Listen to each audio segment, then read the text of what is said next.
Olá, bom dia, boa tarde, boa noite. Tudo bom com vocês? Igreja católica ou evangélica?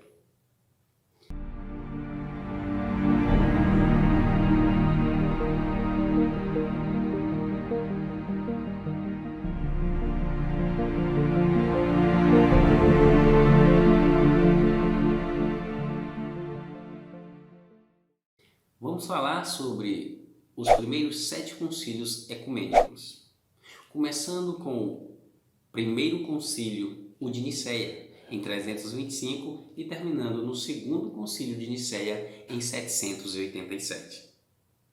São os concílios ecumênicos que, quando visto em conjunto, a tentativa de alcançar alguma forma de consenso ortodoxo para se estabelecer uma cristandade unida para suportar a Igreja estatal do Império Romano.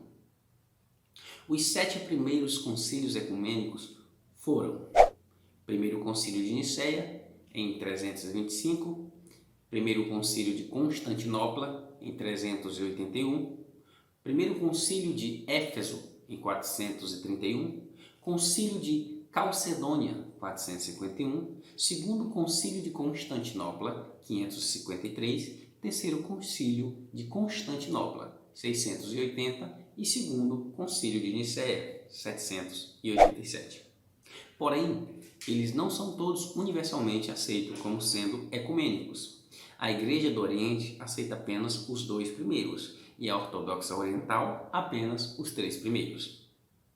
Os antitrinitários, como os unitarianos, mormons, quáqueres, cristadelfianos, Igreja Adventista do Sétimo Dia e Testemunha de Jeová, rejeitam todos os 7. Um concílio ecumênico é uma reunião de todos os bispos, episcopos, cristãos convocados para discutir e resolver as questões doutrinais e disciplinares da Igreja cristã. A palavra ecumênico deriva do grego, que significa literalmente o mundo habitado. Inicialmente, ela foi usada para se referir ao Império Romano e posteriormente passou a ser aplicada para designar o mundo em geral. As igrejas cristãs que se separaram com as demais por causa da divergência cristológica aceitam somente os concílios ecumênicos que se realizavam antes de sua separação. Assim, a Igreja Assíria do Oriente aceita os 2 primeiros e as igrejas ortodoxas orientais os 3 primeiros. Até o século IX, 7 concílios ecumênicos reconhecidos tanto pela Igreja Católica como pela Igreja Ortodoxa foram realizadas antes de sua separação, no século XI. Desde então, a Igreja Ortodoxa não tem reconhecido como ecumênicos mais nenhum concílio, pois não há mais a ecumene, ou seja, o imperador.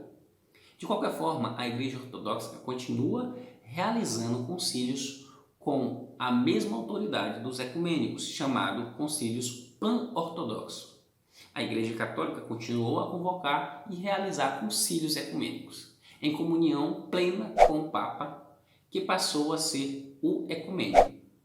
Anglicanos, luteranos e algumas outras denominações protestantes reconhecem os 4 primeiros concílios ecumênicos e, em alguns casos, os primeiros 7. Com o fortalecimento da Igreja no Oriente e a adoção do latim como língua oficial da Igreja, o processo de tradução ficou esquecido. A Igreja Católica havia se dado por satisfeita com a versão em latim da Jerônimo, a Vulgata, do início do século V, e não estimulava sua tradução para outros idiomas, por considerar a Bíblia um livro difícil de ser entendido e não apropriado para ser lido por leigos. Assim, a Igreja Católica passou a usar quase que exclusivamente o texto em latim. Na época anterior à Reforma Protestante, como o povo comum não falava esta língua, nem a entendia, a compreensão do texto bíblico passava totalmente pelas mãos do clero. Os padres liam e interpretavam à sua maneira. os ensinos sagrados. Nesse período é que o clero dizia tinha peso igual ou maior ao que a Bíblia dizia. Lutero, Calvino e outros defendiam as escrituras sagradas como única regra de fé e prática para todos os cristãos. Havia, porém, um problema: como o povo poderia ler e interpretar as escrituras se elas estavam acessíveis quase que somente em latim ou em suas línguas originais. Não é à toa que a Igreja de Roma tinha feito um esforço enorme para destruir cópias das escrituras traduzidas. A Reforma reivindicou que não pode haver verdadeiro cristianismo sem acesso às escrituras. Foi então que realizou-se um esforço enorme para a tradução da Bíblia. Nesse período, inúmeras traduções surgiram e foram amplamente divulgadas. Lutero traduziu as escrituras para o alemão, um primo de Calvino para o francês. O Sínodo de Dort, na Holanda, promoveu a tradução para o holandês e a famosa versão King James foi traduzida na Inglaterra. Meio séculos mais tarde, mas ainda como fruto da reforma, João Ferreira de Almeida traduziu a Bíblia para a língua portuguesa. Desde então, centenas de línguas têm recebido traduções da Bíblia. A Bíblia, o livro mais lido, traduzido e distribuído do mundo, desde suas origens, já é considerado sagrado e de grande importância. E como tal, deveria ser conhecida e compreendida por toda a humanidade. A necessidade de difundir seus ensinamentos através dos tempos e entre os mais variados povos resultou em inúmeras traduções para os mais variados idiomas e dialetos. Hoje é possível encontrar a Bíblia completa ou em porções em mais de 2.000 línguas diferentes. A Bíblia em português, em 1648, aos 17 anos, João Ferreira de Almeida iniciou aquela que seria a primeira tradução completa da Bíblia para a língua portuguesa em Portugal. Finalizou o Novo Testamento em 1676 e lançou em 1681. Em 1691, faleceu, sem terminar a sua tradução do Antigo Testamento, o qual foi concluído anos mais tarde, em 1748, por outro estudioso da Bíblia. Já no século XX, em 1967, a Sociedade Bíblica do Brasil revisou e adaptou a versão de João Ferreira e lançou a Bíblia Almeida Revista e Atualizada, a qual é a mais difundida e atualizada nos dias atuais.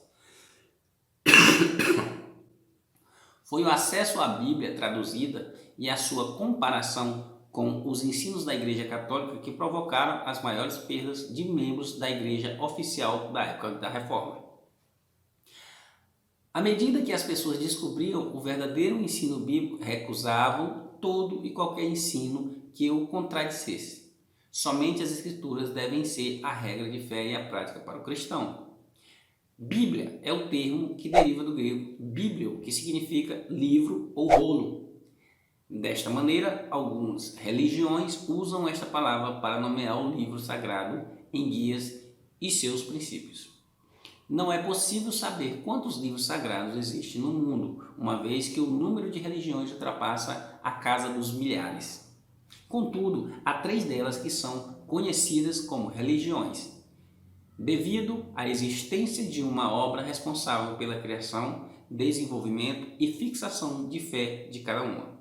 São elas: cristianismo, judaísmo e islamismo.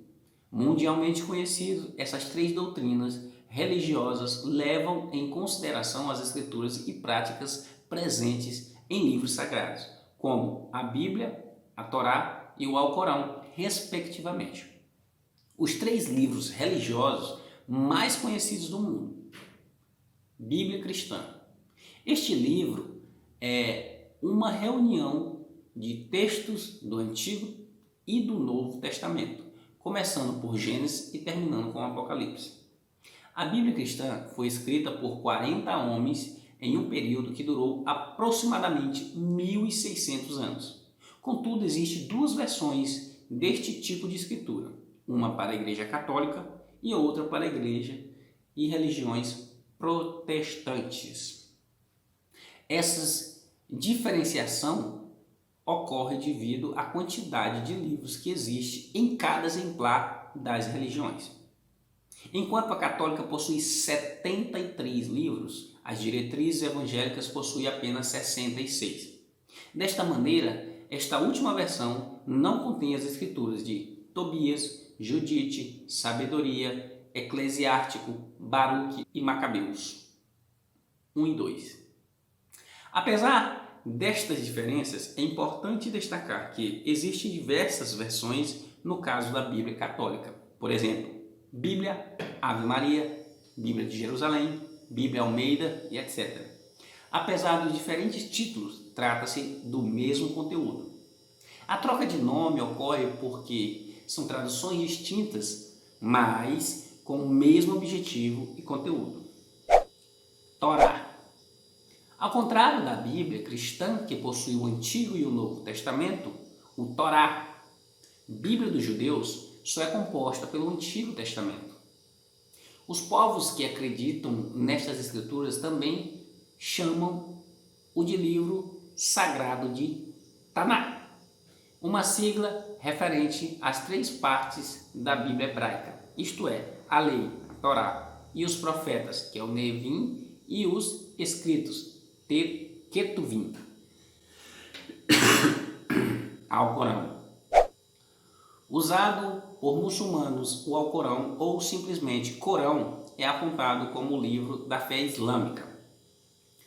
A maior diferença entre esse tipo de Bíblia e as outras duas já citadas é que os fiéis acreditam que essa foi ditada por Deus a Maomé, enquanto que a dos cristãos e judeus foram escrita por homens inspirados em Deus. Para os muçulmanos, o Alcorão é considerado um livro sagrado e intocável. E você, já conhecia esses concílios? Essas versões bíblicas? Nós vamos ficando por aqui. Até a próxima e fique na paz de Cristo.